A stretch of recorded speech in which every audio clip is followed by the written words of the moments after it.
What is up, friends? My name is Laura. If you've never visited my YouTube channel before, welcome. You may be training for a marathon or thinking about training for a marathon.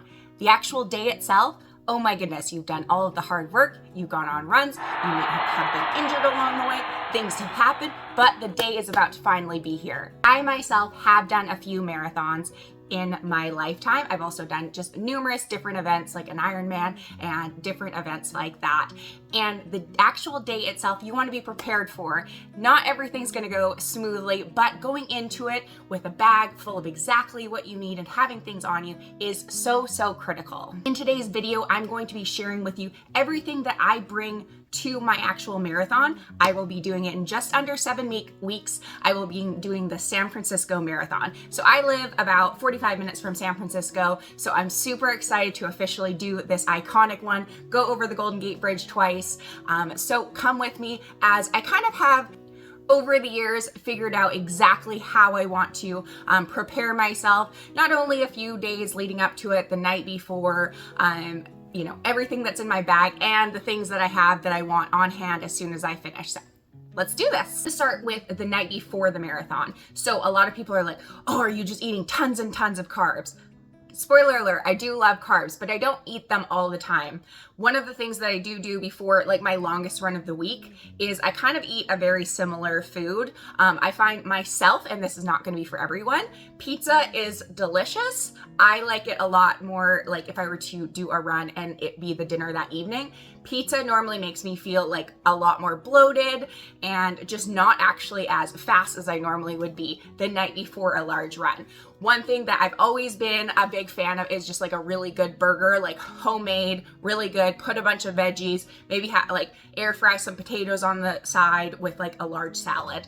And that to me will give me that fuel from, you know, the carbs in the bun and the potatoes, but it's not just gonna be insanely heavy, just feeling like I'm weighed down. So the night before the marathon, don't just be like, I'm going to like this all you can eat, you know, pasta place or anything like that if you're not normally doing that. So stick to what you normally would do and try out some different dinners the night before larger runs so you know kind of how your body might react to different foods. On that same evening, you're probably going to want to have everything out so that the day of you're not totally stressed. And for the most part, I normally start kind of putting things out a few days prior so that I know if I need to actually pick something up along the way, pick up, oh my gosh, I don't actually have nearly as many energy gels as I thought. I can grab those quickly a few days prior rather than sprinting out the night before. The actual day of the marathon, I do have a very specific schedule. So I will say one of my things that I've done in the past is I was like, I'm just gonna grab like, I love just like a quick little bagel from like a bagel shop along the way. And I didn't realize in New Zealand, they didn't open until 8 a.m. I figured they would be opening at like 6 a.m. any kind of breakfast place.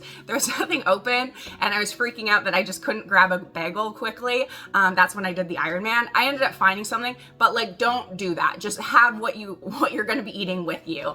So for me, I normally just like a bagel with cream cheese. So I'm just gonna put that in a Ziploc bag. My marathon starts at 5:15, but I'm gonna be grabbing a shuttle from about 30 minutes from here that's specific for marathoners. So that you can be dropped off right there. And that's at 2:50 a.m. So I'm gonna be getting up super early and making sure I'm by the shuttle very early. I will barely be getting any sleep.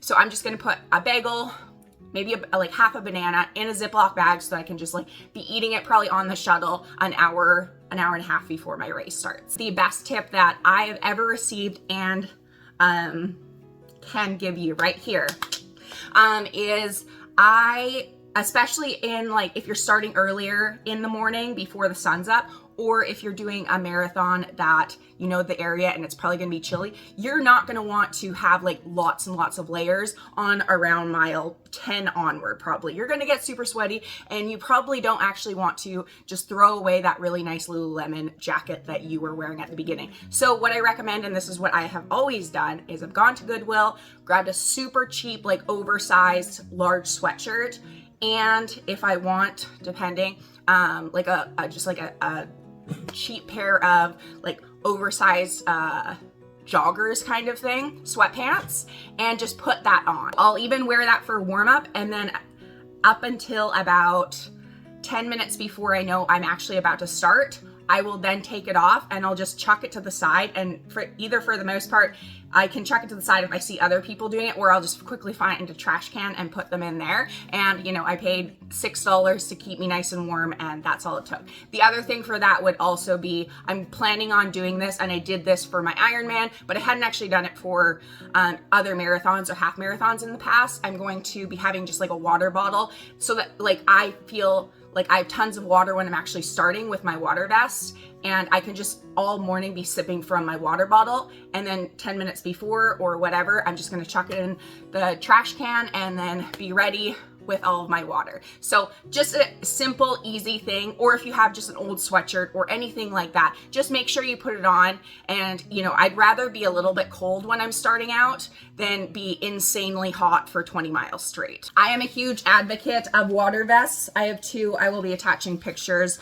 of things as this video goes on, but I prefer way more the ones that you just kind of can grab and then like sip, and you obviously could fill it up if you need. I'm planning on having one, there's two, one on each side, one with electrolytes and just one with water, and then I probably will fill both of them up with Gatorade as like they start running out and as fuel stations come up. With that, there's also small pockets. I'll have energy gels. I'll probably have an abundance of them, not so that it weighs me down, but just so that, you know, once I hit my like 17 or 18, that's when I start like feeling I'm out of calories and can like slowly pop some into my mouth. Again, I definitely recommend for those longer runs, trying that out. And not just it suddenly being like, oh, game day's here and oh, I probably will need more energy. No, try them out, because some might upset your stomach. Some flavors you're like, that's disgusting. Like I hate like fake banana flavors. So like that's just something that I know I want more of, like a fruit punch or a raspberry or strawberry. So just to have those in there and really easy to grab, and don't have it like, oh, I need to be eating this big sandwich. Just make it really easy for you and more liquid form.